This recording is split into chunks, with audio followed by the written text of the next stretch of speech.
And now let us show you the Caboose. And this, we have to give credit to Phil Edholm. He won a prize.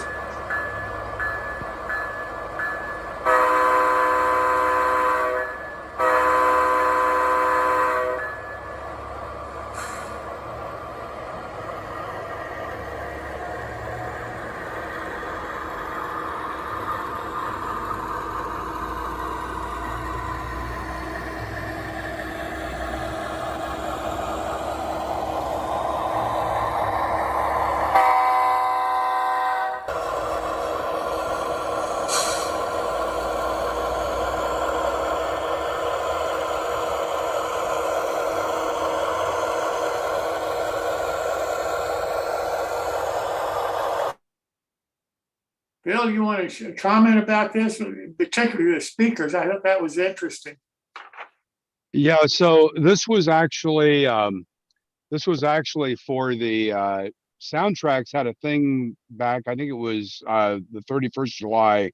If you submitted some pictures of the installation of a Soundtracks decoder and a video of the engine, they would give you a free Soundtracks decoder. So by the way, I got a Blue Nami 2002, I think it is, the 2-amp Blue Nami. I put in one of my ON30 engines.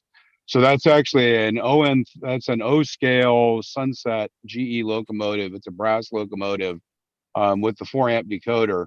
What makes it really interesting is there are actually 4 speakers. There are a little box speaker by, I think it's TMS or something. They're about 1.2 inches by 1.2 inches by about a half an inch, and has a 1.1 inch speaker in it. And they're an enclosed box. And the nice thing about enclosed box speakers is you get much better sound control than just having a speaker out in the air. And there are actually 4 of those in there. There are 2 mounted right behind the cab. They're glued back to back and glued up to the top. So they're actually shooting out through the vents there right behind the cab on the hood.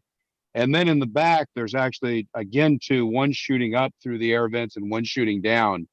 And I don't know if you can hear it as it went by, but it's actually does a great job of actually giving you sound across the engine. And the really thing that's interesting is when you're close to the engine, because obviously an O-scale engine's about, this long. If you're standing this far away, the 2 speakers are like this, and you get essentially a stereophonic effect, so that when the horn plays, it actually sounds like it's coming right from the horn in the middle of the engine.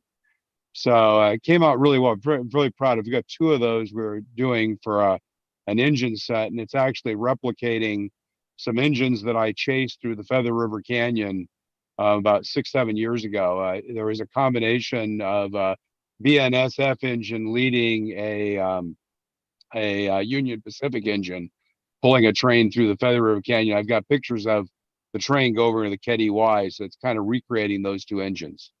So I thought that'd be an interesting caboose for tonight. So back to you, Jim.